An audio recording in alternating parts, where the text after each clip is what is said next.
After all the hype that you've heard over the course of the last 2 years about the Coloradans for Responsible Wildlife Management, we're proud to announce our new venture, the Women of Conservation Calendar, that showcases and celebrates the women that helped defeat Proposition 127.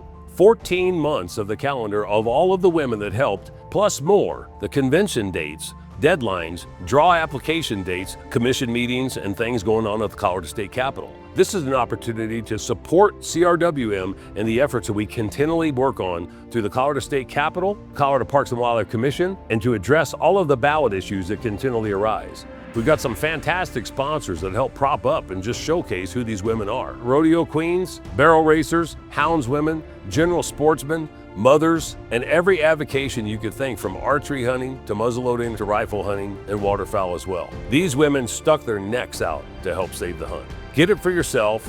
It makes a great gift. Make sure you get it before Christmas, and look at all the other important dates that are coming up. $24.95, SaveTheHuntColorado.com. Through the Gates is produced under the support of the Coloradans for Responsible Wildlife Management to enhance, promote, and defend the North American model of wildlife conservation and responsible wildlife management. That's our mission. We're engaged in fighting at every level so that wildlife management remains science-based and conservation continues to work for our wildlife. To learn more and join the movement, visit SaveTheHuntColorado.com. The North American model of wildlife conservation is the greatest conservation model in the world. It's a success story that should be shared and celebrated because everybody is a part of it. Well, we're here for another episode of Through the Gates to Save the Hunt. And I'm here with a good friend of mine and a partner in arms, Mr. Gaspar Perricone. Gaspar is a lobbyist and a sportsman, and I'll let him tell his story, but we serve on a bunch of different things together, worked on a lot of different things over the course of the last 5 or 6, 7 years. We've known each other probably going on 15 years. Sounds about right, yeah. Give us a rundown, who you are, where you come from, and what you've been involved in, and just kind of the accolades that you've created over the course of the last. Yeah, happy to. I'm not sure accolades is the word I would have chosen, but I care deeply about this wildlife and conservation community and have been fortunate enough to kind of build a professional life around my personal priorities and personal passions. And so currently I'm a partner at Freestone Strategies, which is a full spectrum public affairs firm. As you indicated, I've been involved in the hunting and angling and wildlife conservation community for most of my professional life, and started kind of on the more political side of the equation, working on gubernatorial campaigns. I was an advisor to a Colorado state senator working on agriculture and natural resource policy. And once I started to mature into this professional role and recognize that you can kind of chart your own path, I was very intentional in putting together a business model that allowed me to spend the majority of my days focusing on wildlife conservation, supporting the hunting and angling community, and trying to be an ambassador for the continuation of what I consider to be a very important piece of Colorado's history and heritage, and that is the sportsman voice. And growing up in this community, there weren't a lot of organized, politically engaged sportsmen's alliance. There just wasn't the need to be, but in light of where Colorado is today, and in light of a more urbanized demographic, we've moved away from kind of the agrarian roots that used to make up Colorado in character and citizenship. Became important, and I recognized it early that we need to, as a community, come together and start to coalesce around ideas and put ourselves out there to the general non-hunting membership to tell our story about wildlife conservation, to tell our story about the role we play in wildlife management, and just to be a voice for the community. And so most of my work today is in that general large umbrella conservation arena, and very pleased to have found myself being able to do what I do. You served as commissioner for Colorado Parks and Wildlife Commission. I did. I was the sportsman representative on first before the merger, when it was Colorado Division of Wildlife, and then sat on the commission through the merger and what is now Colorado Parks and Wildlife. Served on the GOCO board, sat on a number of national organizations as well. And so I try to be involved on both a professional level, but in a personal capacity as well. And you also were a legislative liaison?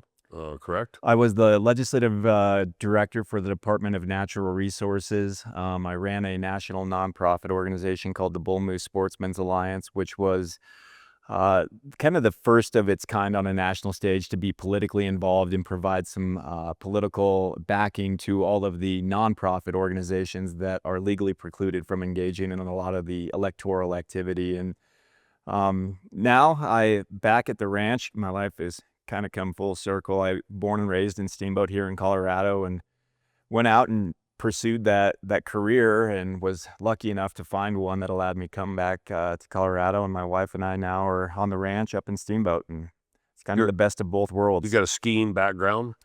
Yeah, I grew up ski racing. I skied professionally for the U.S. development team, and then went to the University of Utah and raced for them for 4 years as well. So pretty broad-based outdoor background. I mean, you ranch, Yep, run a ranch. You've hunted all around. Just got your moose this year I did. Yeah. 19 years in the making. Felt real good to Yeah. draw that tag with a bow and arrow. with a bow. Yeah. If you want, we can dive into that story. It was quite a hunt. We'll get into that. So your political endeavors have created opportunities, but awareness. But you've done things from the federal side in Washington, D.C. Yep. at a variety of different levels as well, correct? Yeah, in fact, I started initially kind of more on the federal side. Like I indicated, I was a political director for Senator Udall on his campaign, and then made the transition to the U.S. Senate staff. And most of my area of focus was on policy affecting the agriculture community and the wildlife conservation community. And it was a real eye-opening experience for me at that point. I was still rather young in my career, and like every bit of youthful, enthusiastic kid, I came in with visions of grandeur that, ran smack dab into the realities of government. And it became apparent to me at that point in time that there was a void in the community, and we needed leadership in a different way to accommodate the changing political landscape that was occurring around us. And it was that realization that led me to leave the federal government and go into the private sector, and insert myself and cultivate friendships and opportunities on the private side. And so, yeah, I guess looking back over all that I've done, I've got a rather unique background, I think it's fair to say. And I think each of those experiences, from the federal to the state to, even the county and local level, has really been helpful in identifying both threats and opportunities moving forward for our community. So, When you were commissioner, yeah, here with eventually Colorado Parks and Wildlife, was the landscape significantly different, 15 years ago, 12 years ago, than what it is now? yeah, I mean, absolutely. I think, like everything in life, where you stand largely depends on where you sit.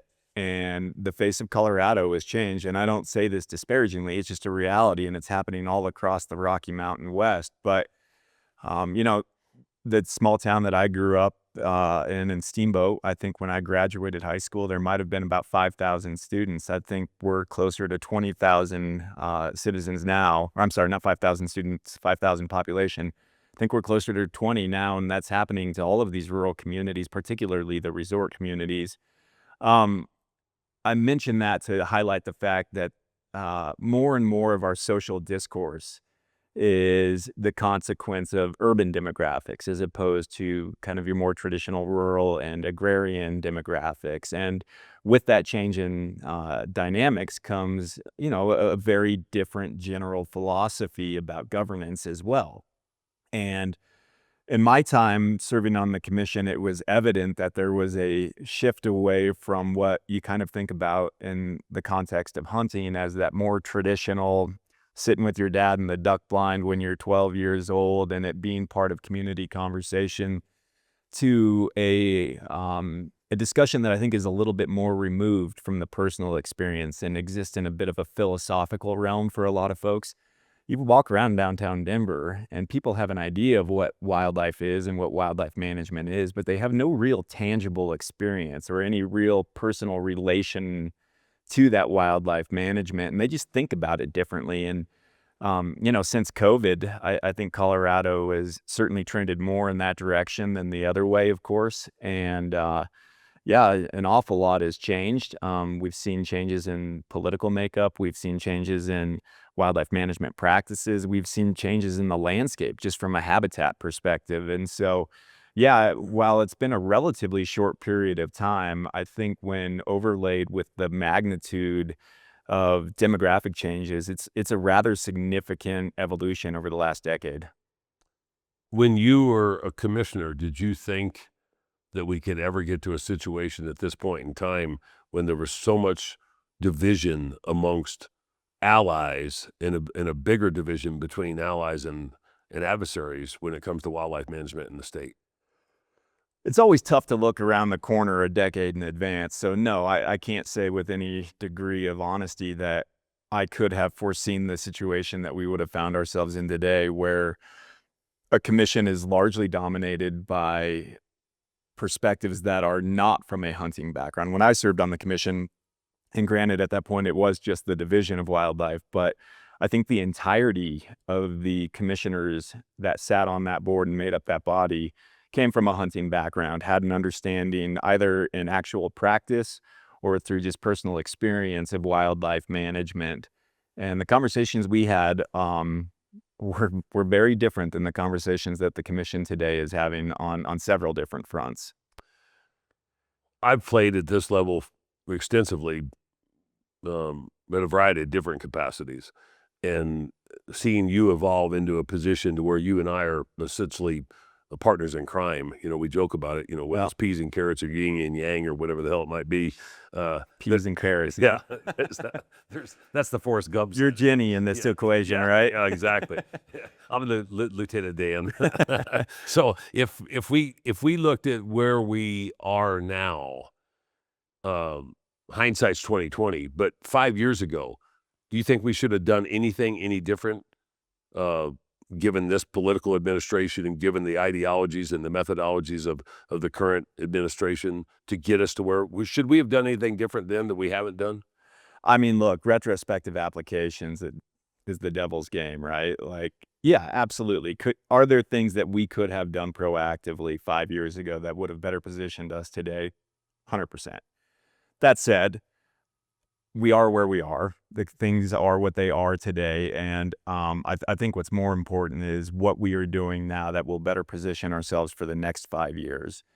That sliding scale often results in a little bit of shifting baseline syndrome, where we think of what common standards and norms are from 5 years ago and where they are today.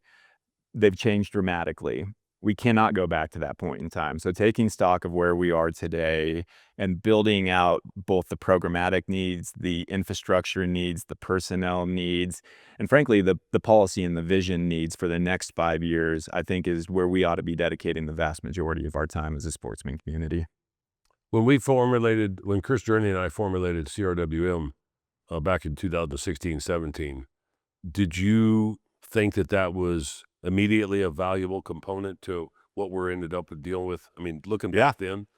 Well, and to give credit where it's due, Dan, I think, you were a pioneer in recognizing the need of a different organizational structure, that being the 501c4 organization, right? So much of our community is comprised of these traditional nonprofit 501c3 tax status organizations, which are great organizations. I think, generally speaking, we have fallen victim to the fact that so many of these organizations are species specific. Rocky Mountain Elk Foundation, fantastic organization, does great job working on elk habitat, representing elk hunters. Same's true for the Wild Turkey Federation. Same could be said even of the Trout Unlimiteds of the world.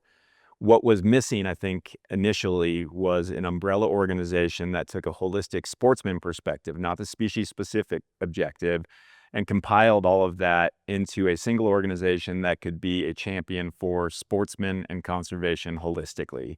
CRWM was the first on the scene in Colorado to do that, and I think it has undeniably paid dividends. Having given ourselves the time to get it established to where when the real threat came, we had a credible organization, we had the personnel in place, and it allowed us to put it to work on day one when we needed to.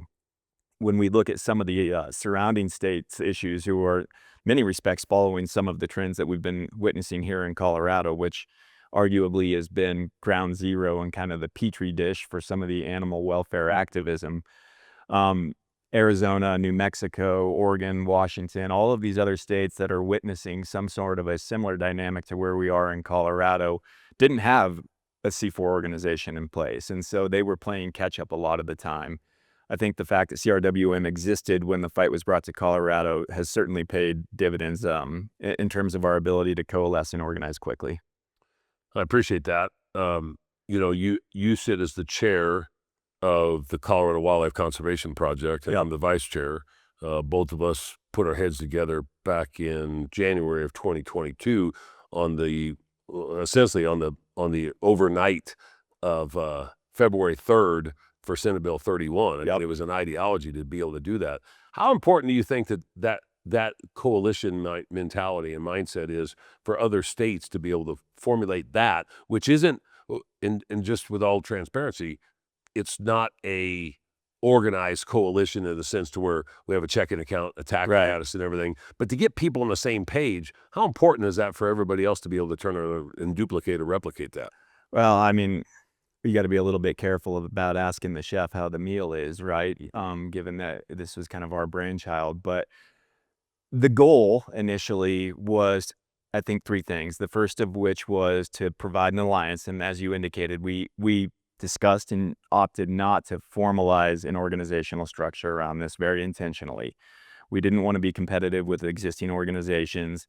The associated responsibilities and fiduciary needs to run an organization, I think, would have taken away from on-the-ground work and on-the-ground capacity. And we had a good group of leadership already in existence in Colorado. What was missing was just kind of the framework to bring all those voices together. And so the alliance is an intentional structure rather than an official organization. But I think when you think back to our vision at that point in time, it was to achieve three things. The first of which was a greater unity and voice. We had a lot of disparate organizations focusing on their own individual issues as it pertained to their organizational mission, but there wasn't a collective sportsman community voice that was recognizable to the public. That was goal one. I think the second was to pool resources, and that was both in the context of sweat equity and actual equity to execute on policy priorities. By bringing everybody together, we could pool those resources in a way that offered a greater return on investment for the resources that we had to bear. I think the third thing was to chart out a future that we could all collectively stand behind and to draw some cohesiveness to what our objectives were going to be, what we needed to defend against, and to put forward a perspective of what the sportsman community was to the public that could be persuasive amongst the non-hunting public as well. We make up 10% of the population here in Colorado between the hunting and the angling communities. And when you start to think about electoral math, that's a relatively insignificant number. And so to punch above your weight, you've got to put yourself out there and show how your activities and your constituencies connects with people in a way that offers benefit to them, even if they happen to not be a gun owner or, choose to spend their days in the field or the stream. But what we developed through the Colorado Wildlife Conservation Project, I think, was a vehicle by which to coalesce ourselves, but also to deliver a message to the general public in a way that resonated with them and gave us greater political clout than we actually might have when held up in comparison to demographics.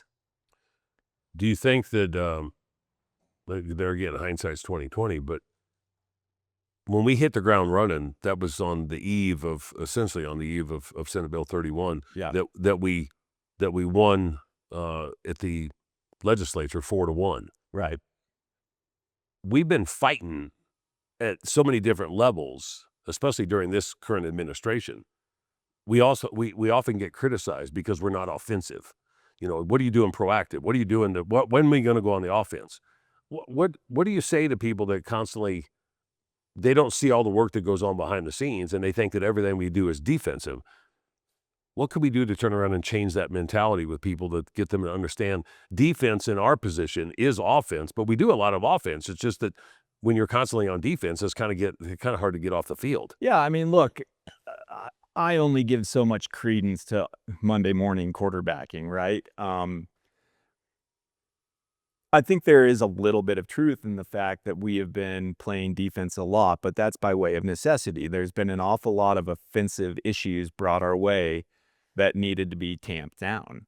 Um, so yeah, I don't think it's a fair criticism to say that the sportsman community hasn't been on the offense when you think about what we are doing on a day-to-day basis on the ground in terms of wildlife habitat protection. When you think about what we are doing behind the scenes in terms of building political support at the Capitol, when you think about all the work that goes into educating Colorado Parks and Wildlife commissioners and participation in staff conversations, a lot of what is coming out of this administration and out of the Colorado Parks and Wildlife Commission that is beneficial doesn't ring the same as the big shiny fight like the 127s and the Senate Bill 31s of the world.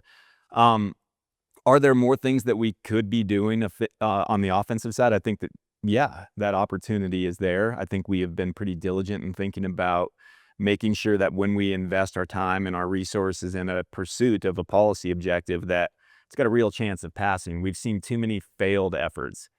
I think the other thing that people often overlook is the reality that just trying something sometimes doesn't always come without consequence, right? Like there are on occasion legislative efforts, there are on occasion public affairs efforts that when done incorrectly and lose, state affirmative for the opponent's side as well. And so It helps prop them up. yeah, you've got to be cognizant of what the consequence of a loss is before you are completely vested in a proactive engagement if you can't win it coming out of the gate, because a lot of the times you end up bearing greater consequences for a failed effort than you would if you were to not have pursued it in the first place.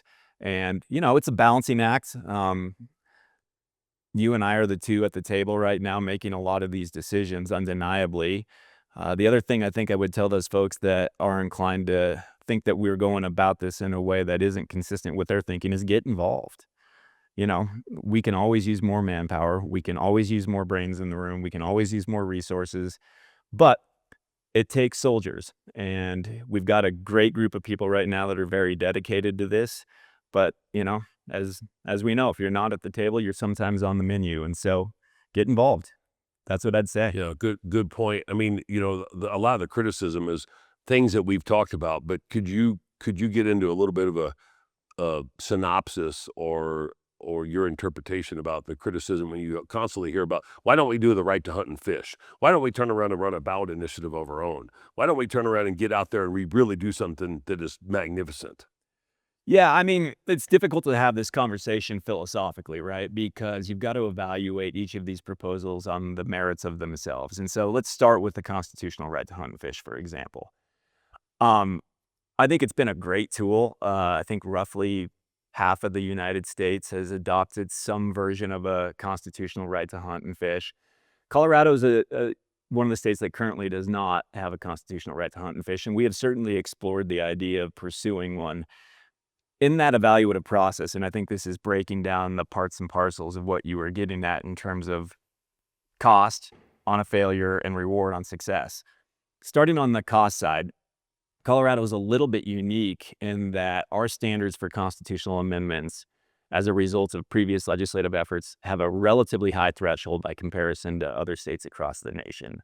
We have a program that ran in 1992 called Raise the Bar. And now for a constitutional amendment in Colorado, it requires you to receive 55% of the vote, and you have to receive 2% of the vote from each of the Senate districts across the state. That makes it a relatively high bar, particularly in this day and age of left hate right, everybody hate everybody. There's just not the coalescence that makes that a very easily achievable outcome. It's also expensive. It's terribly expensive. I think to shoot for a constitutional amendment around a right to hunt and fish in Colorado, we're probably looking close to around $10 to $15 million to get that achieved. Saying that we don't get a large amount of backlash from somebody that wants to turn around and oppose it. Right. And depending on the strength of that opposition argument, that price tag could very easily go up from that point. So that's one point on the constitutional amendment to right on a right to hunt and fish. The other piece is if you lose, it's important to understand that then Colorado voters have effectively said, we do not believe in that.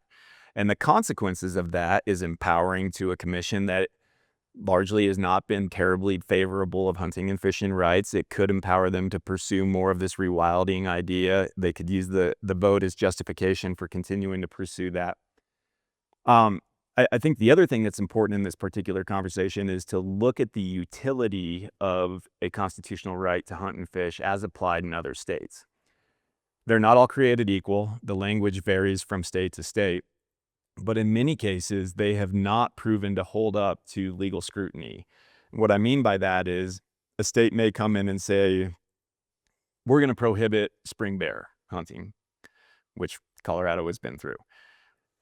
A judge can very easily look at a constitutional right to hunt and fish amendment and say, well, it's my interpretation of this constitutional amendment that you still have a right to hunt and fish, even if spring bear hunting isn't an option for you.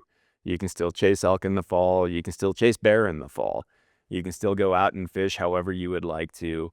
And so the constitutional threshold doesn't really offer the legal protection that I think a lot of people believe and would like it to provide.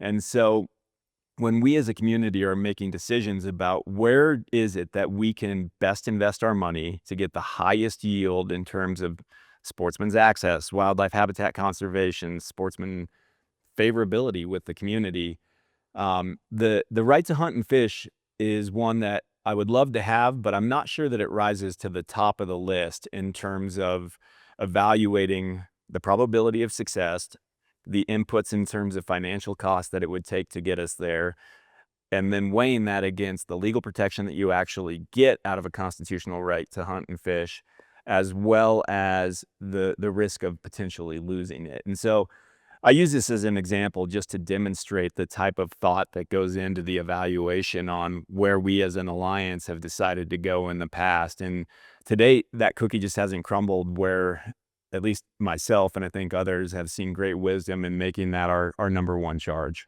Do you think that something along the line of the right to wild harvest would be something that would be more receptive in a state like Colorado? Yeah, I think there's ways you can nuance this and still kind of achieve the same outcome. The right to wild harvest is one that really intrigues me. It's pretty easy to look at that and think it's a little too cute by half. But when you think about what hunters are actually doing, it is nothing more than a wild harvest, right?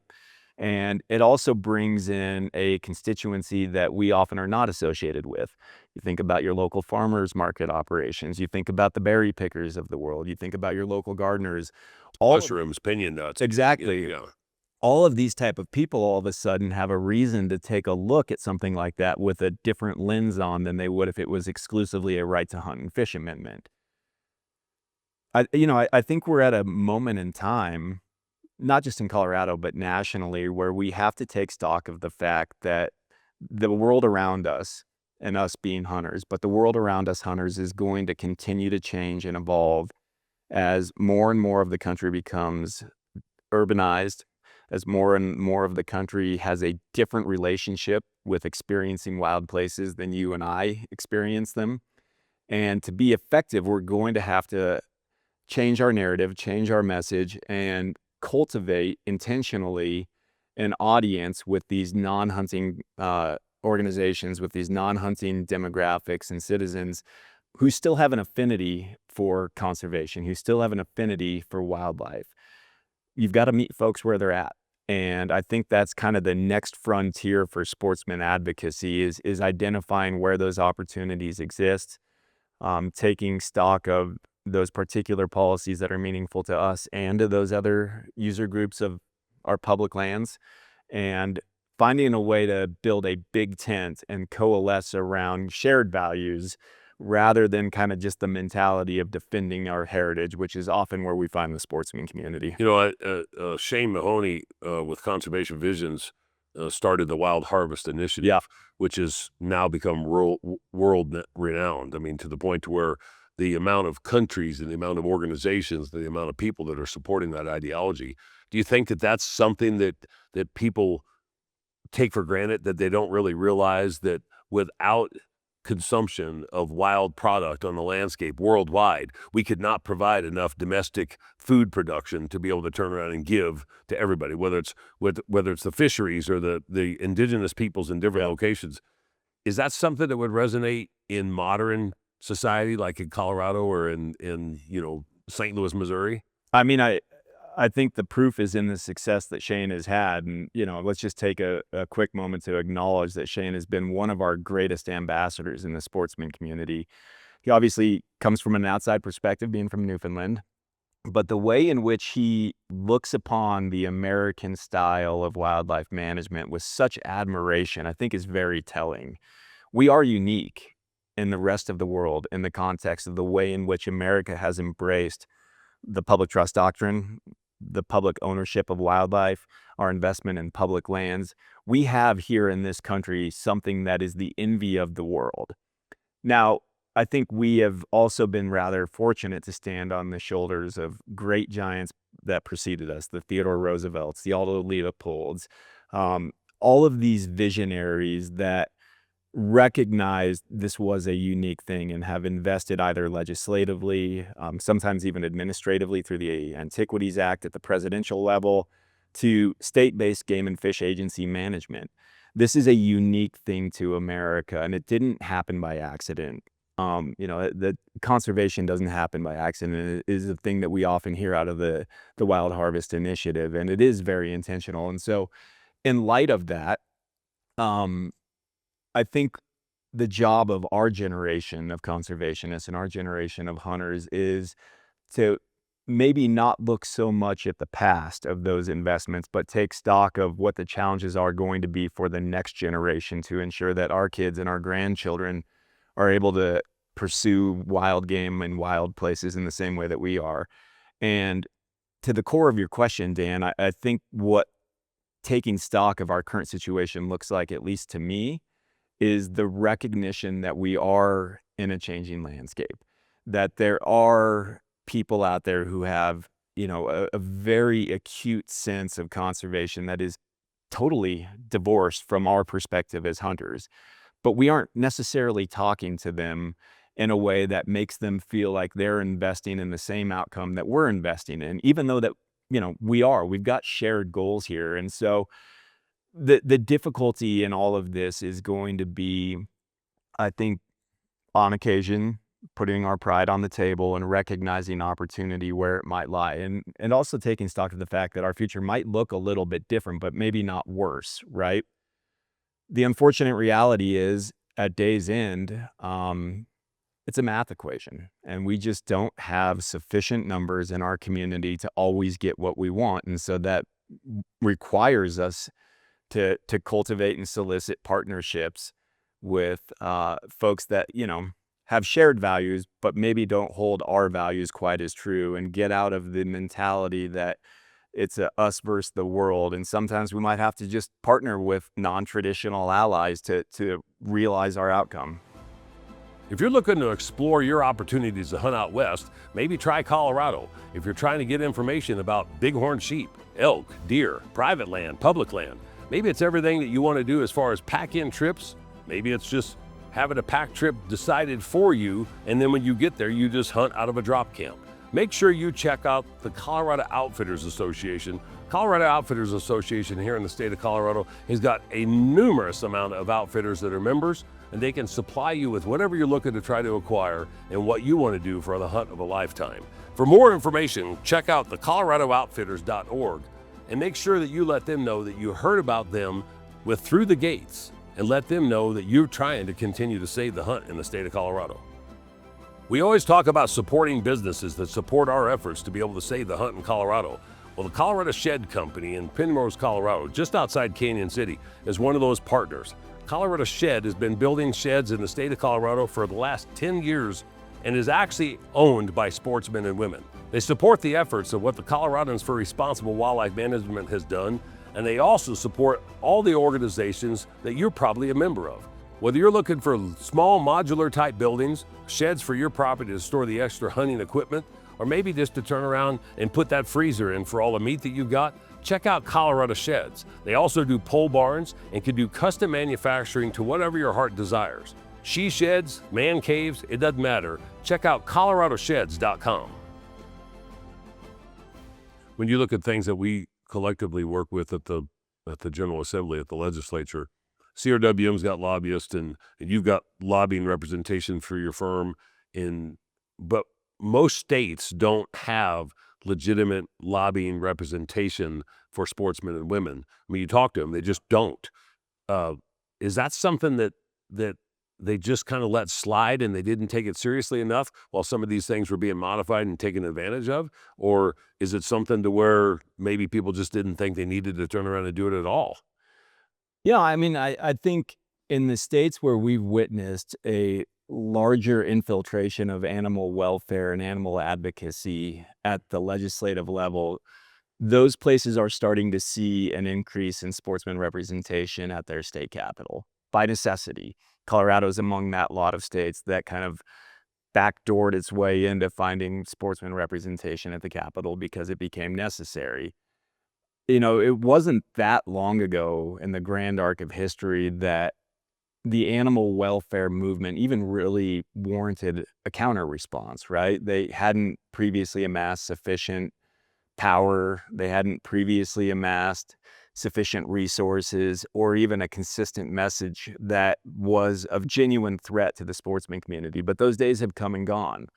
Also come and gone are the days, I think, where we could sit idly by and just trust that wildlife management would always be made by wildlife professionals and administered by state game and fish agencies.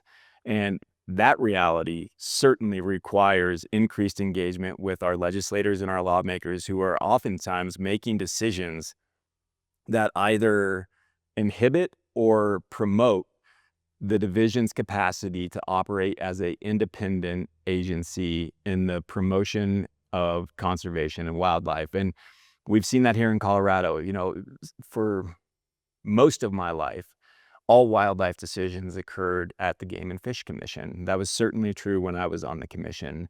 It was a very rare occasion, although we did see a couple in Colorado with constitutional amendments around trapping. We've seen legislative efforts around spring bear hunting and baiting. But by and large, the vast majority of decisions were made by the Game and Fish Commission, and almost always consistent with a staff recommendation supported by science-based wildlife management, biological assessment, community engagement. It was a genuine process. Now, fast forward to this generation. We have seen an increase of activism at the legislature pertaining to wildlife management. We have seen an increase of activism at the ballot, coined ballot box biology. The unfortunate reality of all of that is the animal activists that are pursuing all of this are well-funded, very smart, very intentional in their effort, and they recognize that if they start at the Game and Fish Commission, they often are not going to get the answer that they want because it is upheld to a standard of scientific scrutiny that the biologist at CPW will say, yeah, that doesn't pass muster. We're not going to support this. They don't get the answer they like there, so then they pivot to the legislature where they can very intentionally sidestep some of that science-based wildlife management scrutiny that's applied at a commission level. Not to imply that the state legislature doesn't have some bona fides in this space and recognize their responsibility of overseeing a lot of the agency activity, and they certainly solicit the Colorado Parks and Wildlife opinion. Well, so they play it out there. Oftentimes they'll lose at the Capitol as well, because there is still some standards of scrutiny pertaining to wildlife management and ensuring that science-based wildlife management continues to be the standard that's applied. When that's applied to the ballot for the general public to vote on, it's yet another effort to circumvent that scrutiny. Now, the public, certainly has every right to participate in this idea of direct democracy, and I think it's, on the whole, a good thing, and sometimes it's been very favorable for the sportsman community. You think of the blue law hunting requirements out east that just passed by way of ballot. Like we've been on both edges of this sword. Unfortunately, when it comes to matters of science-based wildlife management, the public, I think, generally even acknowledges that they are not certified or qualified to be making decisions as to what best constitutes a science-based wildlife management approach. That's why these animal welfare activist groups like to go the ballot route, because they can appeal to a public sentiment, fuzzy animals, kind of more of the emotional appeal, rather than being subject to that criteria that has not allowed them to move forward in other venues. When 127 happened last year, and we often talk about it because it's Colorado politics. Yeah. But when that happened, and that was first initiated back in September of 23, what was your first impression on how that would play out? I mean, did you think we were screwed because of the basis of what happened on the wolf deal with Prop 114? No, I don't think I was of the opinion that we were screwed. If you had asked me to place a bet on the fact that we won by 10 points, probably wouldn't have placed that bet. But no, I am always a little fearful of ballot measures just because you're dealing with a largely unpredictable political environment that is influenced by so many other factors, right? I also remember thinking at that time that this is becoming a trend. This is more than a one-off scenario. Mm-hmm. We had kind of forecasted that they would likely end up at the ballot after they lost 3 petitions at the commission level, lost the legislative effort. That was the next obvious place for them to turn. At that time, I wanted to believe that the public knew better. I wanted to believe that wildlife management was held in such high esteem as a public value beyond just the hunting and angling community, that voters would recognize that these type of decisions need to be made by wildlife professionals. And I also recall wanting to believe that this type of activism is relatively easy to see through when fully exposed. I think the way that we ran the campaign made a tremendous difference in the outcome. I think the sportsman community's engagement made a tremendous outcome or difference in the outcome. Obviously, CRWM's engagement was crucial in all of this, but to look back on the inputs and the outputs from that 127 effort, it's a resounding success to see that issues of this nature fail by 10 points in Colorado. 10 points might as well be 50 points. Yeah.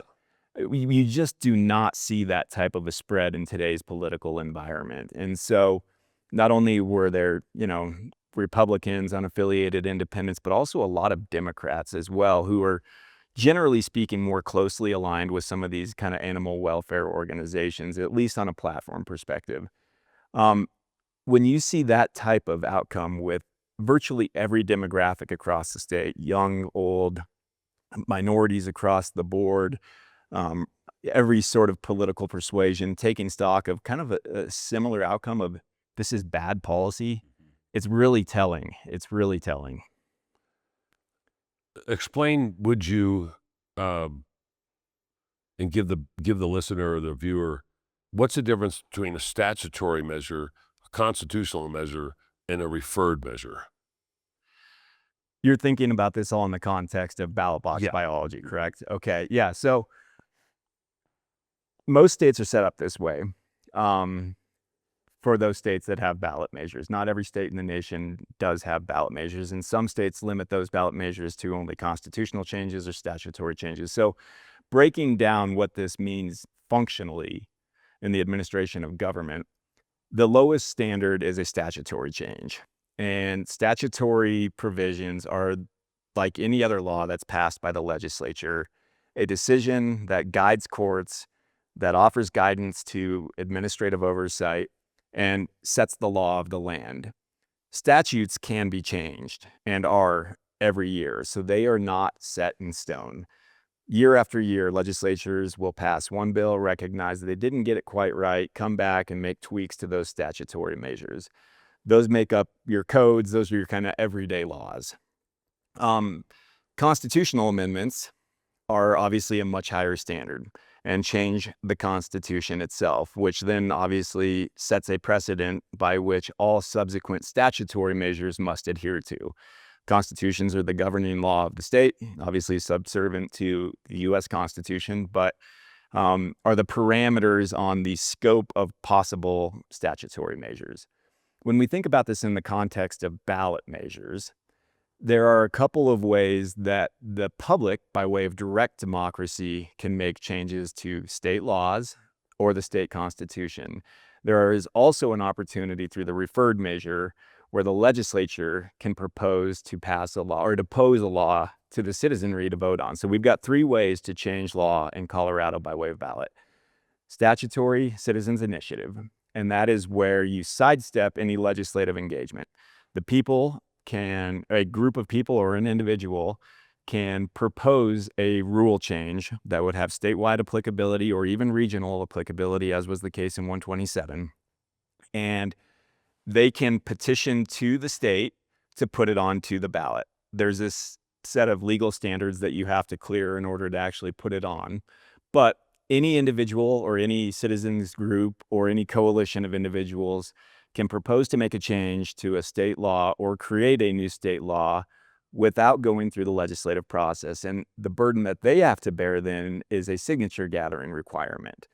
And the proponents of this change will be required by the state to go out and gather signatures, which is a changing number on a year-to-year basis based on the previous elections turnout for the Secretary of State. It's roughly around 150,000 right now in Colorado. And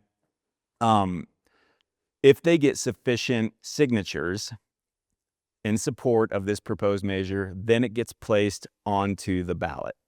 What's unique about Colorado statutory citizens initiatives is that there is no standard for where those signatures must be collected.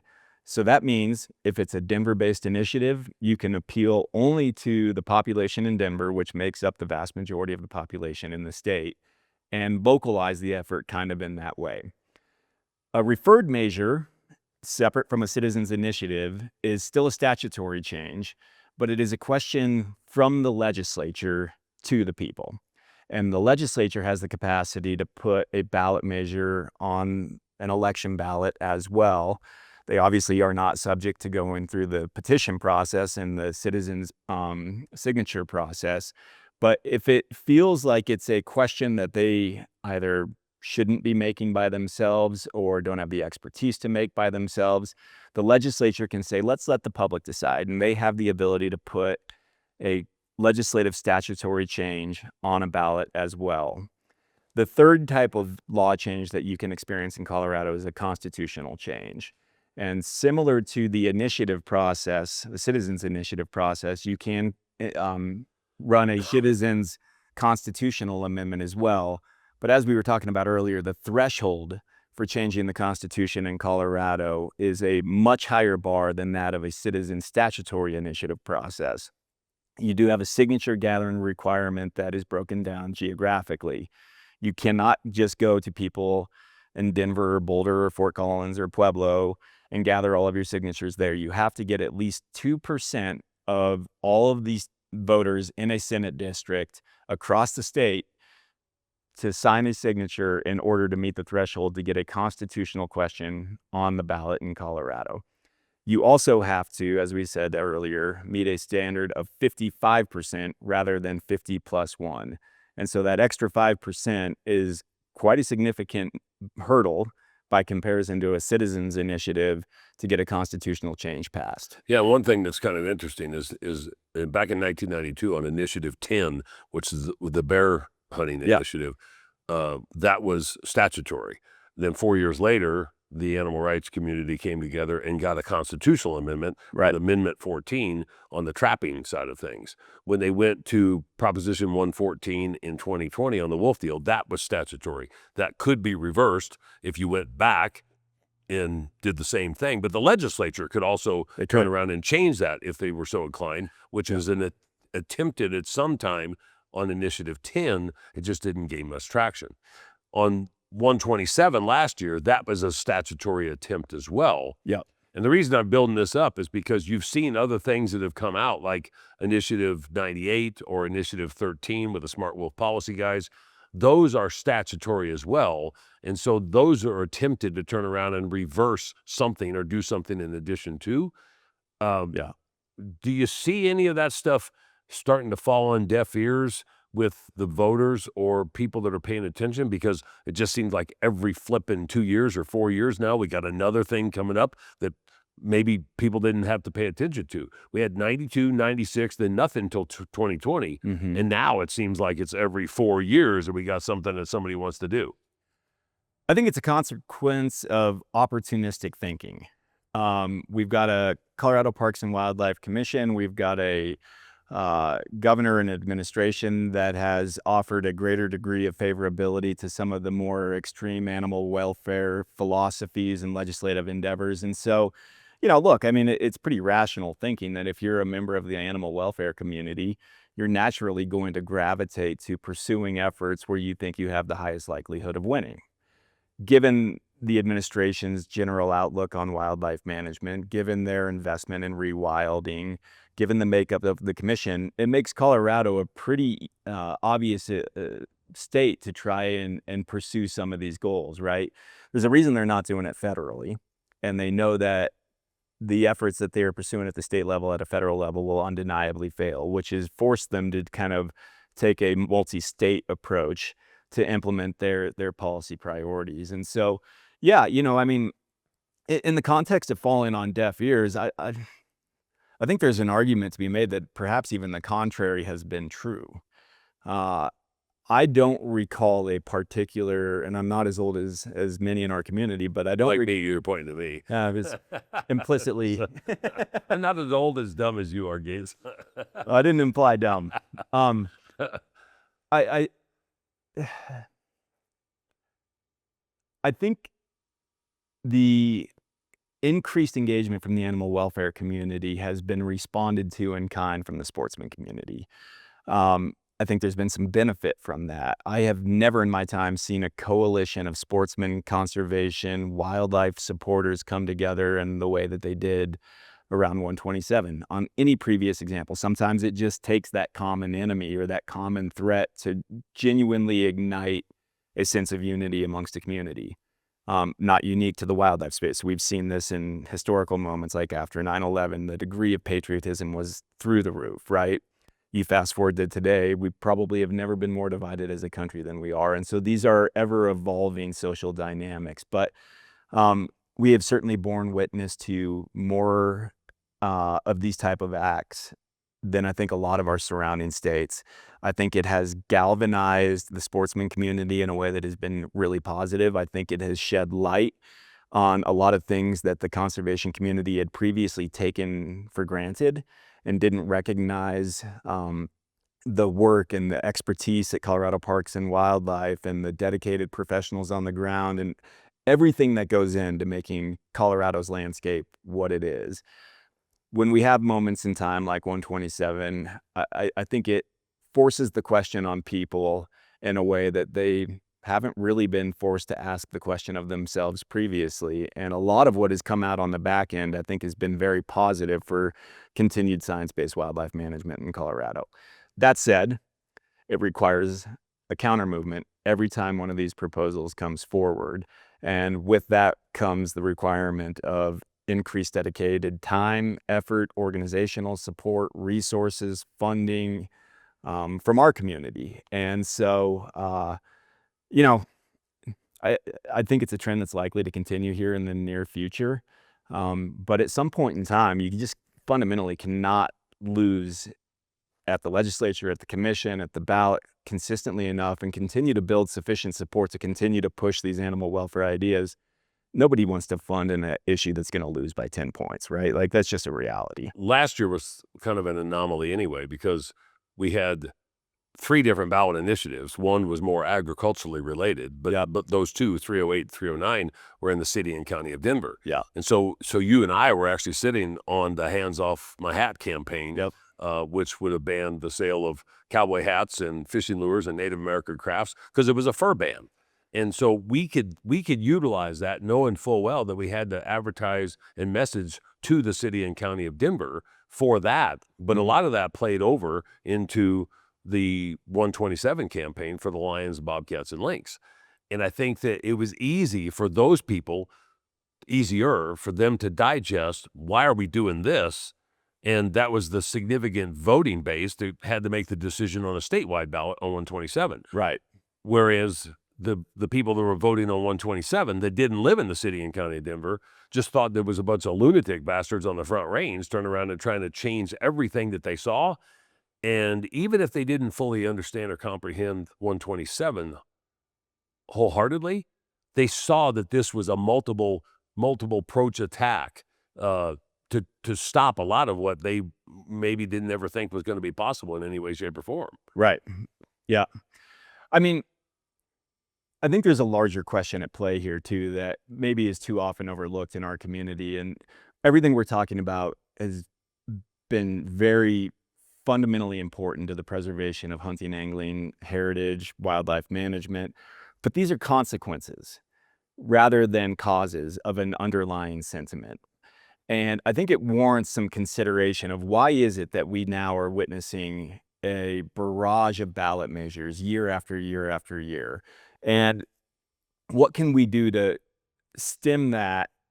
And what can we do to change the tide so that the public generally understands wildlife decisions need to be made by wildlife professional. Conservation needs to be administered in an ecological sense that's consistent with wildlife management, getting the public to understand the role that hunter-harvest plays in the perpetuation of sound science-based wildlife management across the board. This is where we're kind of losing the war, right? Despite the fact we have been very, very successful in pushing back these particular initiatives, there is a question to dive into as to why have we been seeing this increase in frequency? Why have we seen a increase in the fierceness of the effort from the animal welfare community? And I think there's two ways to kind of break down this question. The first of which is, what are we as a community not doing that we should be that might help change the public's perspective around wildlife management in a way that would just preclude any thought of going to the ballot because you would lose. I think the second is what's changed within the animal welfare community that has empowered them to the point where they can be a formidable ally to the hunting community on such a consistent basis. And look, I'll be the first to tell you that I don't have real clearly identified answers to any of these questions, but I think they are the right questions to be asking. So, I think by way of dialogue, we can probably provide at least a couple of perspectives to your listeners about what that change in the dynamic has been. And, the most obvious one, which we've touched on previously in this conversation, is just the demographic changes in the country, and particularly in Colorado. You have a huge populace of urban voters in Denver, Fort Collins, down to Pueblo. Makes up, roughly half of the state's population, if not more than that. These are people who have an understanding of wildlife from an outsider's perspective. They're the same people who, sometimes have a hard time understanding the disparity between buying a steak at the grocery market being ethical, but the pursuit of your own wild game being an unethical act. That's a intellectual dichotomy that is really intriguing from a political perspective, and what social environments have been in place that kind of cultivated an acceptance of that dichotomy, whereby a person who is purchasing their food and who is, gaining their sustenance by a grocery store visit, by comparison to the person who's actually out in the field harvesting their own wild game, that is providing sustenance for their family in a very different way. Where can we marry together those two experiences? People have to understand what is good for them is not necessarily good for somebody else. I mean, we saw people in Whole Foods and natural grocers Right. last year that were signing the petition to get signatures on the ballot for 127. But we had some of those people actually come full circle, and they'd come back to our side legitimately, and that we interviewed. and say, I didn't know what I was signing. Didn't understand that. And once I did a little bit of research and educated myself, I didn't think that that was the right way to go. Yeah. There's a different perspective of agriculture and wildlife, which is centric to each other. But I really honestly believe that the average person on the Front Range has a hard time putting two and two together on some of this stuff unless it is of a particular interest to them, or you message to them and get to the point where you have exposure and saturation to where they can start to hypothesize and synthesize that information in their own head. It's interesting. I'm sure you get this too. I get the question a lot. Why are you a hunter? And it's kind of a difficult question to unpack. It is so ingrained in my DNA that I can't imagine a life where I wasn't a hunter. I grew up in a hunting family. It has been part of my cultural and social makeup for as long as I can remember. I can intellectually understand the question from a non-hunting perspective about, isn't it cruel to kill an animal for your food? The irony in all of this is these people are also feeding themselves. And a lot of these folks who have maybe a less favorable opinion of hunting are also meat eaters with no understanding of how that steak that they have on their plate got there. I think a point for hunting is that experiential relationship. I know exactly how that steak got there. I know exactly the type of effort that was put into protecting the habitat. I know exactly the type of effort that was put in to creating a system of laws that allowed conservation to allow that habitat to exist in the first place. I know the sweat equity that goes into harvesting your own wild game. I know the purity of that meat, and I can feel good about serving that meat to my family. That's a strong point in favor of being a hunter. I think that's a narrative that we need to sell more to the general public. I think another strong point for hunting is the preservation of wildlife. We are, bar none, as a sportsman community, the greatest investment in real wilding that the world has ever seen. I mean, it wasn't really that long ago that there was only 40,000 elk in the entire United States.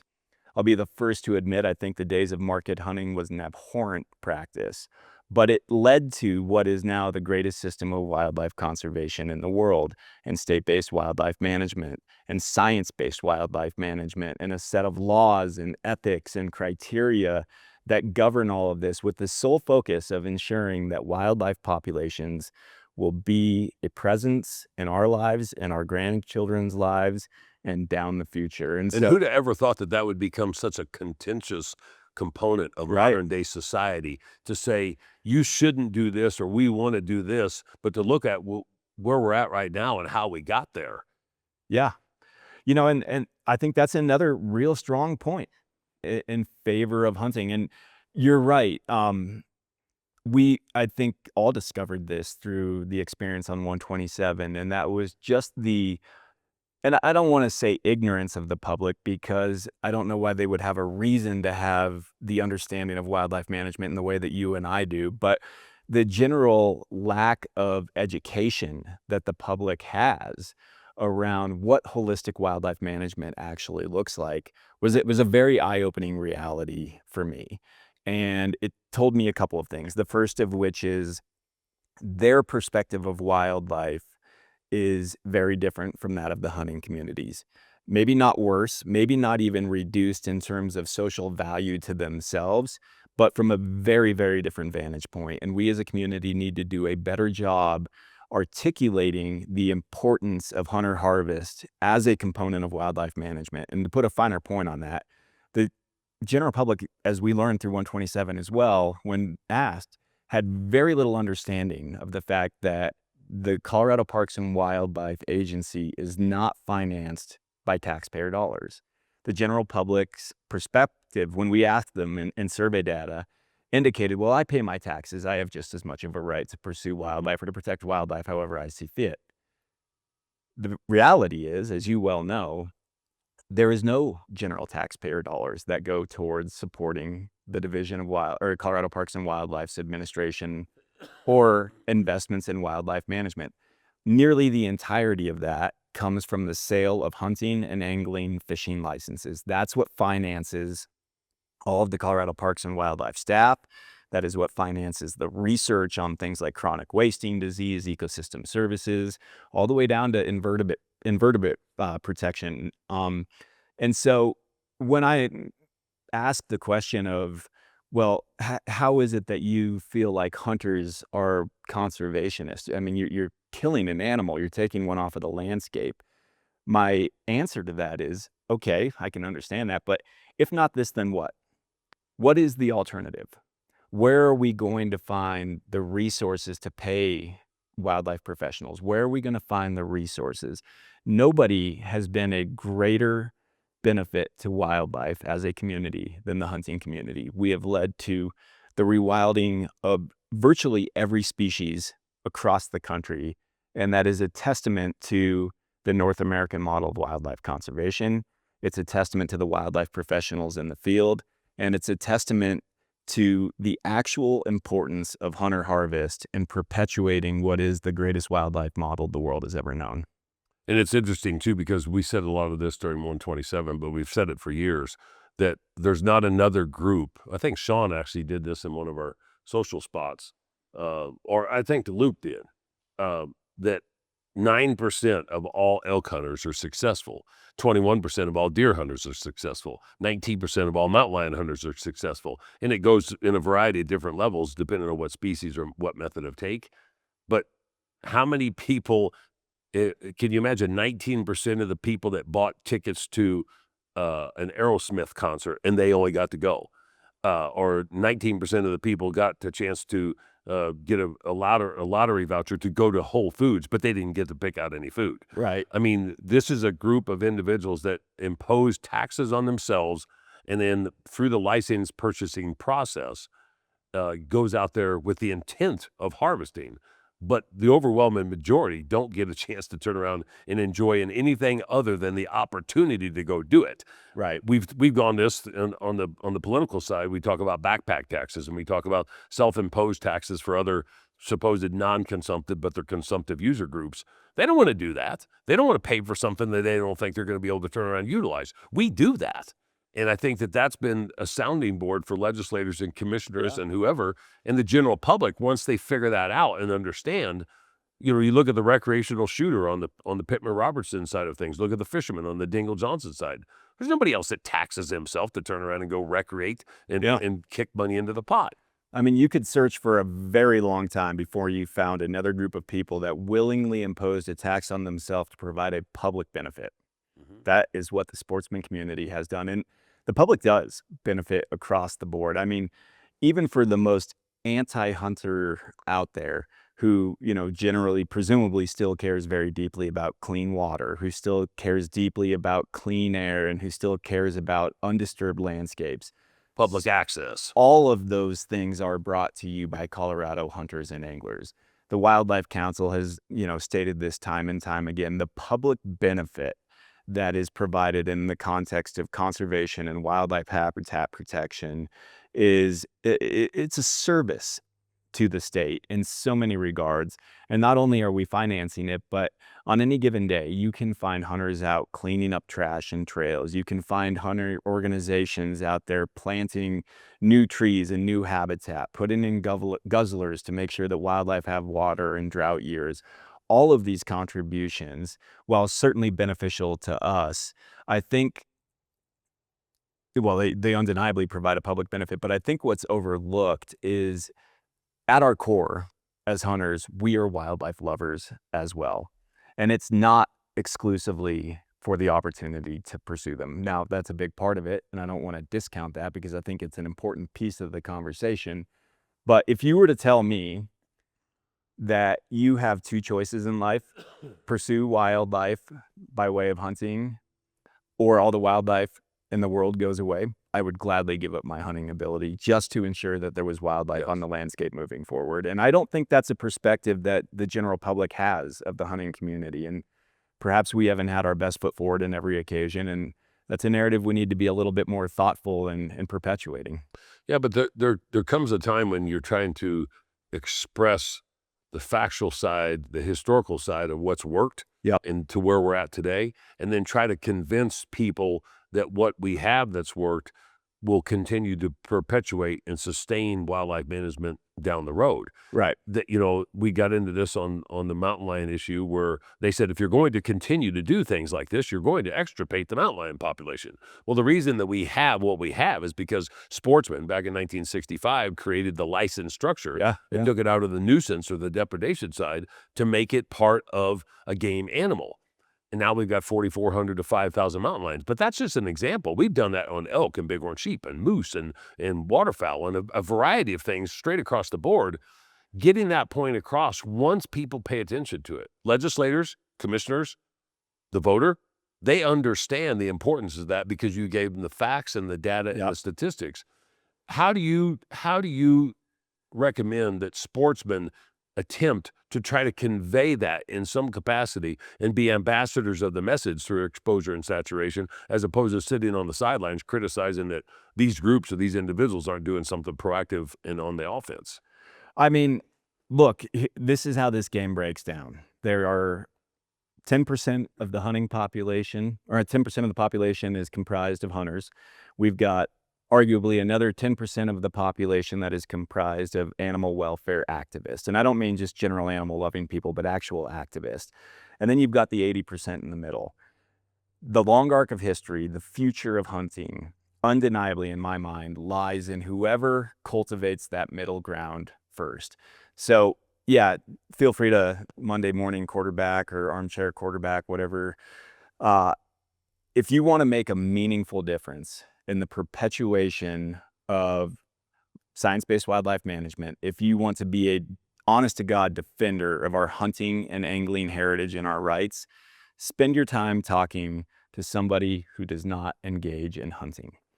Convince them that your investments as a hunter and wildlife conservation are the reason that the public has the ability to go out and recreate and see a deer or a moose or heck, even a wood duck.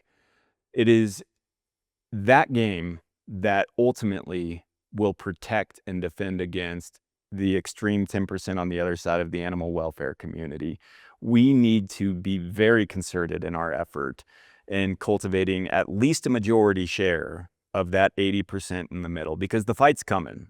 We've seen that, and it's only increasing in frequency, and it's going to be that middle 80% that is the deciding voice on all of these matters, and they do not have a vested interest in the way that we do or the animal extremists do. And so, yeah, I mean, every time you use the word ambassador, and I think that's a very suitable word for what we're talking about, but we do need to be ambassadors in every setting.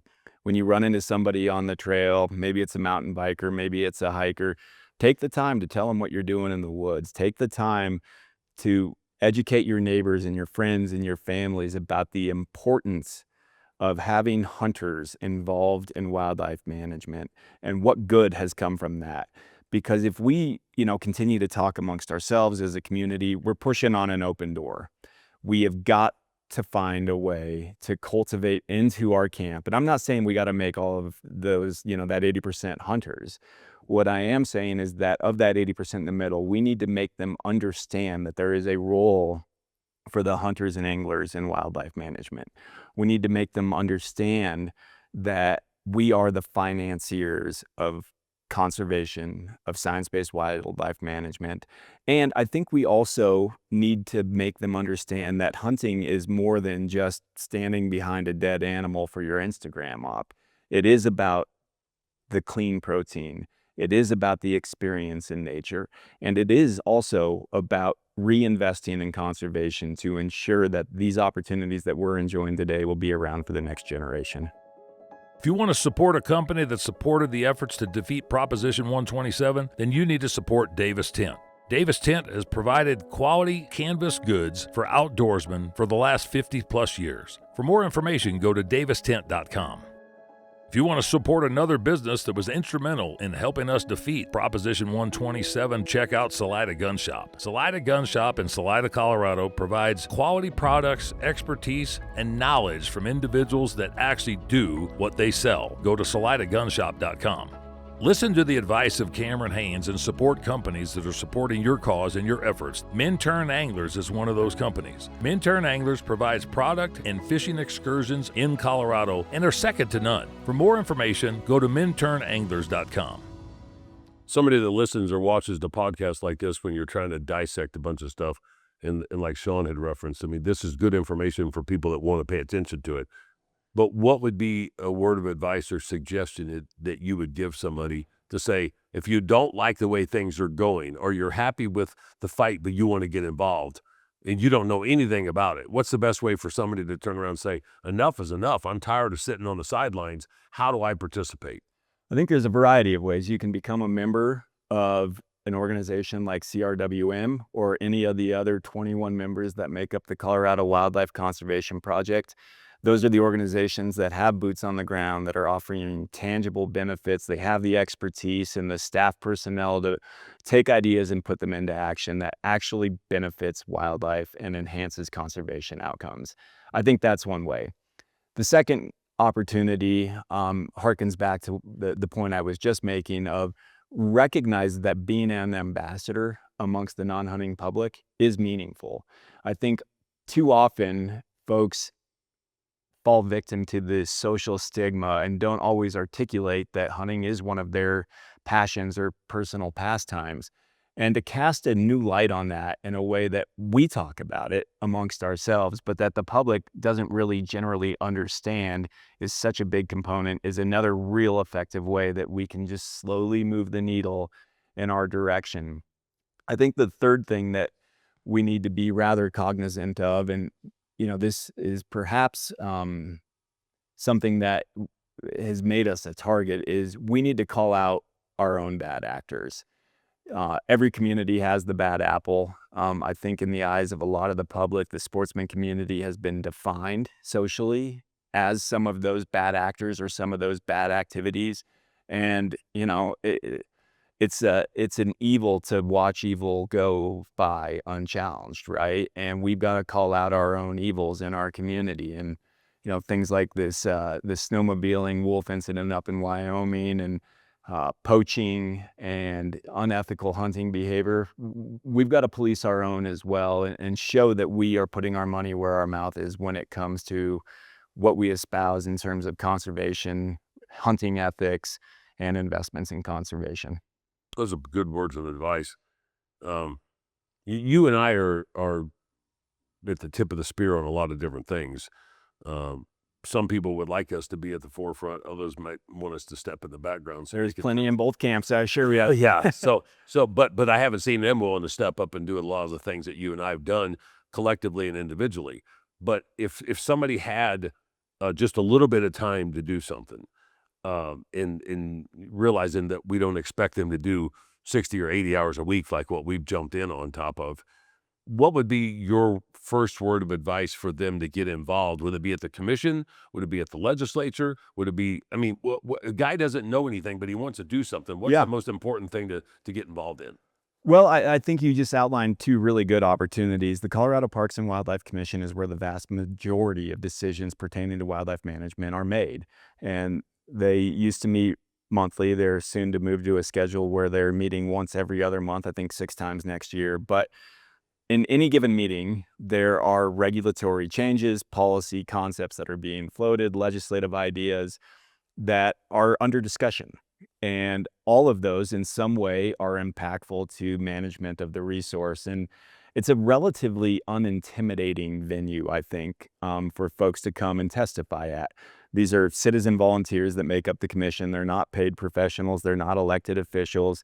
They're by and large kind of everyday folks with an interest in wildlife conservation. And so coming and making your case, telling your story about why it is that hunting or angling is important to you, telling the story about, we're not seeing as many elk in our landscape as we used to. Perhaps we need to trim back some cow tags, or making the case that we've got a lot of problem bears in our community, and perhaps we need to issue more bear tags, and maybe it's time to have a conversation with the municipality about, urban trash control. All of those type of conversations are occurring on a every other month basis at the Colorado Parks and Wildlife Commission. It's very easy to sign up to testify. You can do it in person just by showing up, or a week in advance of every Colorado Parks and Wildlife Commission meeting, you can sign up to testify virtually, so you don't even have to leave your home. I think what's important is to recognize that you don't need to be a political pro. You don't need to be a policy expert. What matters, what resonates with the commission, and also is true with elected officials at the state capitol, is authenticity. Just tell your story. People respect where you're coming from. You don't need to pretend to be anything more than you are. You don't need to pretend to be something that you're not. But just telling your story about how you engage in these spaces and in these policies that are relevant to the Colorado Parks and Wildlife Commission is a very good first step. And heck, even if you don't want to testify, just show up, be in the room. The presence matters. Perhaps a little bit higher of a bar and a little bit higher of a threshold is testifying at the Colorado State Capitol. But on any given year, there are between a dozen and 24 bills that we as a sportsman community track and follow and engage on.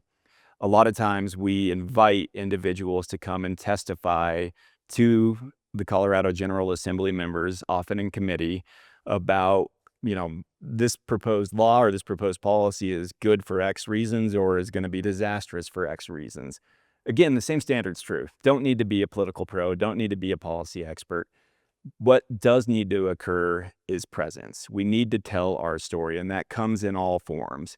And so, to the listeners that are wondering, how can I get involved? That would be my message to you. Don't be intimidated. I think conceptually is easy to look at it as an intimidating thing, or think that you aren't qualified or you don't bring the expertise to have a meaningful impact. And I can assure you that's not the case. Authenticity is what's important, telling your own personal story. And it often resonates more with members of the General Assembly and our elected officials than a finely polished political speech anyhow. And so those are two venues that are very important to engage in, and two venues that are relatively easy to engage in. What would you say to the guys or gals that take to the keyboard warrior mentality on social media, that you just look at and go, not only are they uneducated, they're ignorant as hell when it comes to trying to get their point across, and it becomes more confrontational. They're not doing anything to help the cause of what we're doing on the grand scheme of things. Is there a way that they can change their ways and actually become productive, or should they just shut it off and step away from it and never do it? Look, I'll be candid about this. I've got no time or patience for that shit. It's not helpful. It's a pock on our community. Nobody appreciates the keyboard warrior here, right? And you see it, it's cancerous even amongst our own community, where folks are critical of a young kid who shot a cow and it happened to be a calf. What's important there is you got a youth in the field who's harvesting their own meat, appreciating the process, getting the experience. Nobody cares if it's a mature bull or not. This is, keep all that shit to yourself. The other thing I think is important is, like, whether you choose to be or not, as a hunter, when you speak, the words that come out of your mouth are going to be perceived by some as an ambassador. We were talking about being good ambassadors earlier. If you don't feel like it's your responsibility, or you don't feel bound by the obligation to be an ambassador for our sport, still know, in your supposed defense of hunting, by being an asshole online, you're actually hurting our community. You're doing damage to our reputation, which makes it more difficult for you and I to be effective down at the Capitol and at the ballot. So yeah, let's stand behind one another. Let's remember that our words matter and are being interpreted by not just the hunting community, but all voters in Colorado. I know you've got a schedule to keep today, but time flies when you're having fun, and this becomes, like Bobby Marshall said, a time machine when you get in it. But there's a few things I want to get into briefly. And what should somebody do to engage with their legislator if they've never done that before? And you and I have talked about this. We've exhibited this. I don't know what district I live in. I don't know who my senator is. What do you mean a House of Representative? How does somebody look at that and figure out? You talk about it's not intimidating, but it is if you've never played at that level, and look at the amount of people through Sportsman's Day at the Capitol over the last 5 years, that people that we've relied on that had never have been to the Capitol until we created a format for them. Right. To the average layman guy, the sportsman or woman or the ag guy, What's the best way for them to turn around and even bridge that gap? Well, let's start with the realization that elections matter, and they do, in every way imaginable. So, if we would like to see representation at the state capitol, and I'm going to bifurcate out the federal delegation from the state capitol for these purposes, but if we'd like to see pro-sportsmen, pro-conservation representatives at our state capitol, we've got to be involved in the process.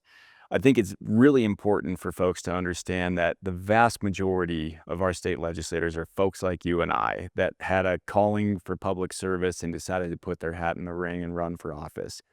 It is a 3-second exercise to figure out who your legislators are. Google, I live in X location. Who are my state senators, or who is my state senator and who is my state representative? There's a dozen websites that will do this for you. It will provide contact information. And once you have that, all you need to do is share your thoughts. You can send an email. They all have staffers. You can call their staffers and try to set up a meeting with them. It's often easier time, or you'll often have an easier time getting a meeting over the course of the summer when the General Assembly is not at the Capitol in Denver, because sometimes, that activity keeps those folks there 5 days a week, if not more. And so, uh, uh, you know, in the off season, it's very easy to get to know your legislator on a personal basis. I'm focusing on the off season right now because I think before you come to a legislator and make an ask or express your views on a particular bill, it's important that you have some repertoire or some relationship established with this person. And so over the course of the summer, between the months of May and January, send an email to your state legislator and say, hey, I'm a hunter, I'm an angler, I'm a, passionate conservationist, and I would just love to get your thinking on some of the things that I read about from last session, whether it be relevant to gun control that has implications for the hunting community, whether it be, proposals to dismember the Wildlife Commission, whatever the case may be. Shoot them an email and say, hey, I'd like to have a conversation. You'll be amazed at how many of them say, you bet, I would love to do that. When we get into the legislative session, it's, I think, a little bit more appropriate and perhaps even expected that legislators will hear from their constituencies. They do genuinely want to know where you stand on issues. And so it doesn't need to be, a 3-page white paper that clearly outlines all the pros and cons. You can just simply say, listen, I've been following this piece of legislation, or I heard about this bill that does this thing, and I'd like you to know that I am, strongly in favor of it, or this is going to have implications for my business or my personal lifestyle. Just shoot them an email. I think people often perceive that those emails go into a black box and never get read, and that's not the case. Sometimes they'll be responded to by the staff member rather than the member themselves, but a lot of times the members will respond directly to just your average constituency in the district. And oftentimes they'll have follow-up questions for you, and you can have that dialogue and that narrative and explain your perspective. And it is meaningful. It really is. That's the hardest thing to get people to understand, that nobody wants to see anybody come for their 3 minutes of fame and gripe and moan and groan and bitch and yell at people and then turn around and walk out thinking that they've changed the world, and nobody even remembers who the hell they were because they never knew who the hell they were when they walked in there. Right. Change gears real quickly. You harvested a moose. I did. You waited a long time to draw. 16 preference points. Yeah. Are you hunting anything else this year? Well, I chose to go all in on archery this year, so my season came to an end last night, unfortunately. But I was fortunate enough. We got a little, I think probably a 5.5 or 6-year-old bear yesterday, a few days ago. Cool. Yeah, a little dark chocolate bear. I'm looking forward to it. Grounded up, trying a bunch of new sausage recipes that I think will be really good, and I've got some melting down the tallow into some bear grease right now as we speak back home. The moose hunt was a special hunt, aside from just being the once in a lifetime tag. We build up a lot of anticipation over that period of time, and I wanted to, leave no stone unturned. And so we put in 80 miles of scouting over the course of the summer. We found a good handful of moose. On an e-bike, I'm sure. No, we did that all off trail. Back to your statistics, I remember when I was on the commission, we had conducted a survey that said 20% of hunters realize 80% of the success, and only 20% of hunters ever venture more than a mile from the road. So there's your answer. Wear out some damn boot leather. That's how you be successful in this game. And we did that this summer. Saw a good handful of moose, all the way from the northern part of our units down through I'm not going to give away location specifics here. I'm sorry, you all. It was in Colorado. It was the Centennial State. Somewhere in that northwest Colorado area. But yeah, we put in the time, and ironically, the vast majority of my hunt occurred long before season opened. I was bagged out on the third day, but we did an awful lot of scouting prior to that, and had a couple of moose that we had keyed in on. This particular hunt was a pretty wild one. On the third morning we got up, it was kind of the first cold day. We had heard a couple of cows calling and a couple of bull grunts from camp the night before, and so we knew they were around that morning, and got on 3 bulls, one of which was one of the bulls that we had seen through scouting, and was certainly one we were going to go after, and had a great team of buddies that I grew up hunting with. It was a more communal experience hunting than I often engage in. I often prefer to go out alone, but aside from not having the legs to carry one out on myself, it was special enough that like everybody wanted to come join me for the hunt, and I was happy to accommodate that. So anyhow, we got on 3 different bulls, and there was one bull in particular that was super nice, and we kind of had found them on one side of a ridge that met in a valley with a swampy willow area, and we were on one side, they were on the other, so we had called them down and kind of met at the willow area, but I couldn't get them to come through, and so we'd go down and hope that they'd come across, and then we'd have to crawl back up and find them again, and crawl back down into the willows and hope they come through. Anyhow, we played this game for about 45 minutes before I recognized we're just going to have to go get in it with them. This is how it's going to work. So I'd found a big pine tree to hide behind, and we started grunting and thrashing a little, and all 3 of those bulls started working their way through that willow thicket, and those willows, of course, were well over the top of my head and theirs as well, so you couldn't see them. The bull that we had, kind of targeted ended up coming out right on the backside of the thicket and started raking the backside of this pine tree that I was hiding behind. And I'd be lying if I said I didn't need to change some britches after that experience, but it was up close and personal. And the bull I ended up shooting, another also real nice bull, was in the willows right there, and I could hear him, but I couldn't see him. And I knew he was right on top of me, but had no idea where he really was. And so I was drawn on the other bull, and he was just kind of rounding around the backside of that pine tree, and there was a gap in the pine tree that I thought I'd be able to get an arrow through. And just about that time, the bull I ended up shooting popped out of the willows at 7 yards. So I'm standing there drawing on this other bull, looking with both eyes on the bull I ended up shooting, kind of thinking to myself, keep walking, buddy, keep walking. Well, he got those crazy moose eyes and tilted his head, and I thought for damn sure I was about to catch a full body piercing. So quick change of plans, turned and ended up shooting that bull that popped out at 7 yards. And luckily he ran in a way that didn't result in a full body piercing. But I've said this to a couple of people, the older I get, the less I'm concerned with really chasing giants and more chasing that like full immersion hunting experience. And this one damn sure offered all that and more. It was a special hunt. That's cool. And how far of a pack did you have? It was luckily not a bad pack out. It was funny, despite all that effort we put in, sometimes those easy wins are fought awful hard, and we found this guy pretty close to the road, ironically. Really? Yeah. Well, that's cool. Yeah. That's cool. I've played a game with previous guests, and if you don't want to answer something, you just don't answer it. But I'll finish our interview or episode with some of this stuff, and then ask you for some final thoughts. But I'm going to give you some names, phrases, terminology, situations, or whatever. Just give me a 1 or 2 word answer on some of this, and if you just decline, then we'll just decline depending on where you go. But if I was to ask you What is biodiversity?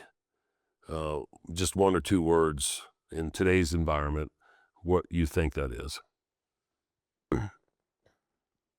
Well, it strikes me as ecological health. I think it's a term that has been bastardized and weaponized. Okay. And I think that that's a good answer. I mean, you remember Martin Lowney turns around and gives stuff and went into this paragraph and a half dissertation on, I would give him a name of, Malamute, and he would go into this Nanook Yeah. of the North explanation or something.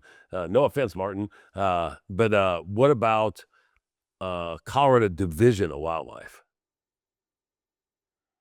Well, I think it's important to understand that the division is a subunit of the Department of Natural Resources, but also an enterprise agency, which means that it operates independently because it doesn't get any revenue from the state. And because it is a enterprise agency, it possesses independent capacity to make decisions for itself. Colorado Wildlife Conservation Project. Our next best hope. How about Center for Biological Diversity? The reason the Colorado Wildlife Conservation Project exists. How about license allocations? A damn good problem to have. How about urban-rural divide? Very real and growing in prominence. How about Colorado's perception that it's completely become a blue state? Shifting baseline syndrome is what I'd say. Blue and red have taken on meanings unto themselves these days. I think it's indisputable that Colorado has been trending blue, but held in comparison to California blue, I think we're a dang sure different shade of blue. Mm-hmm. Gaspar Pericone's favorite method of take when it comes to hunting? Archery. And Gaspar Pericone's personal peak that he would like to accomplish in the hunting world?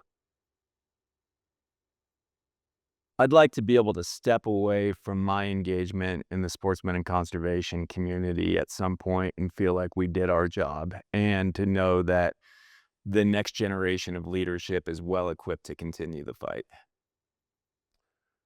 Who's your mentor?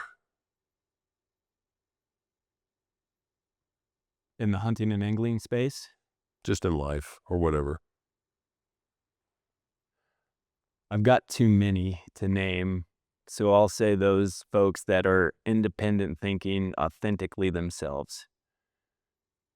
Who do you find to be the most challenging on the opposite side of the fence to deal with, individually or organizationally? I'm going to go with a philosophy, and that is one that is selective in its reasoning and devoid of a holistic perspective that leads to activism in a very myopic way. I'm going to go back about 15 years or so. Who is the most influential commissioner that you dealt with when you first got on board, given where you were at that point in your life? Probably Dick Ray. I thought he had a very unique perspective around a lot of the interface between the social and biological considerations that go into holistic wildlife management. And then what about who is a particular state legislator that has kind of laid out a plan that you figured that you needed to figure out a way to emulate and follow in the footsteps of? I think you'd be hard-pressed to find a better champion of sportsman issues right now than Senator Roberts. Okay. Any closing thoughts that you want to add in on top of our conversation that was pretty broad-based, but it's like a legislative activism tutorial? Ooh, with that as a backdrop, I don't know that my advice is going to be considered very deeply, but no, look, my takeaway narrative, I guess, is this. These efforts are needed right now. And while I think it's often easy to delegate your responsibility to established organizations, this is a all hands on deck moment. And if you have a fidelity for wildlife or hunting and angling, your participation is needed. And to remember that that participation in all of its variety forms, intentional or otherwise, has impact and is meaningful. And now is the time for the community to come together, speak with one voice, and, um, you know, be a family. Well, I got to say, I mean, I appreciate you, not only you coming on and taking the time today, but I appreciate your friendship. I appreciate the professional relationship that we built together. Likewise.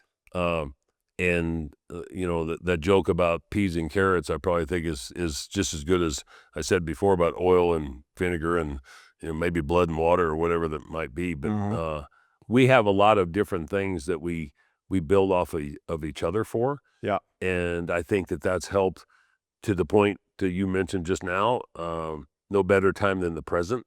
Yeah. To make sure that we align our resources and make sure that we're on the same page with each other. And we did this during the 127 campaign, but I'm a sportsman goes pretty damn deep when you turn around and get people to start recognizing that, yeah, they might be bow hunters and they might be rifle hunters and they might be trappers and they might be fishermen. But if you say that I'm a sportsman first, and I think that that's what we're dealing with, is we buy hunting and fishing licenses, and those licenses fall underneath of the umbrella to where you have an archery license, or you have an elk license, or you have a small game license. If people would start to recognize how important that is, then we don't start to divide ourselves unintentionally and then let the opposition find chinks in the armor to say we can separate these guys out. We did a really good job collectively and individually with that on the mountain lion and the bobcat side of things, to where the majority of the sportsmen and women in the state of Colorado were never going to engage in either one of those activities. And the ag community came full circle. The legislature saw that. You know, the commissioners saw that, most commissioners. But being able to work with you side by side since we formulated CWCP, and with your acceptance and acknowledgement of what we did with CRWM, I appreciate the friendship and appreciate the professional relationship, and look forward to making sure that we continue to watch each other's backs. Yeah, well, look, I share that sentiment. Appreciate you having me on and all that CRWM has done. I appreciate the leadership that you've offered the community, and frankly, just the willingness to get involved. And it has been meaningful. It's made a difference. I think the sportsman community owes CRWM a debt of gratitude for their engagement in 127. It certainly would have been a different outcome without your engagement. And, you know, look, I mean, it's pretty easy right now to cast aspersions on the current state of affairs, and there is an awful lot that needs honest to God attention right now, but it's not broken either, right? I mean, I am often hesitant to be too disparaging of the current state, because I do see optimism and a brighter future ahead of us. We've learned an awful lot. We as a community are coming together, and we are being more effective in our advocacy. We are being more intentional in our pursuits. And all of that, I think, yields greater outputs for our community. And so there's always peaks and valleys. We do have a moment in time that warrants a response. But I remain rather optimistic about where the sportsman community will be, where the wildlife community will be, and where wildlife and conservation itself will be in the next decade. I think we've got a good group of minds, a good group of passionate individuals involved right now, and it's working. So, Gaspar, thanks a bunch. Thank you. Thanks for joining us for this episode of Through the Gates. For more content like this, make sure that you like, follow, and subscribe on all of our channels.